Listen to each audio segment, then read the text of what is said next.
படிக்கும் திருப்புகழ் போற்றுவன் ஊற்றுவன் பாசத்தினால் பிடிக்கும் பொழுது வந்து அஞ்சலென்பாய் பெரும்பாம்பில் நின்று நடிக்கும் பிரான் மருகா கொடும் சூரன் நடுங்க வெற்பை இடிக்கும் கலாபத் தனிமையிலேறும் இராவுத்தனே.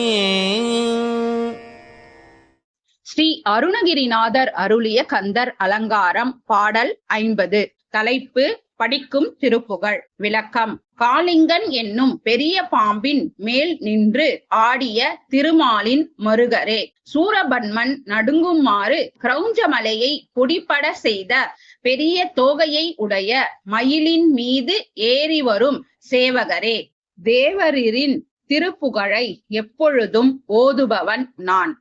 எமன் வந்து பாசக்கயிற்றை வீசும்போது அஞ்சாதே என்று கூறி அடியேனை ஆட்கொள்வாயாக. வெற்றிவேல் முருகனுக்கு அரோகரா. வேலும் மயிலும் சேவலும் துணை. ஆறுமுகம் அருளிடும் அனுதினமும் ஏறுமுகம். சத்தியமாவது சரவணபவனே. வாழ்க வளமுடன்.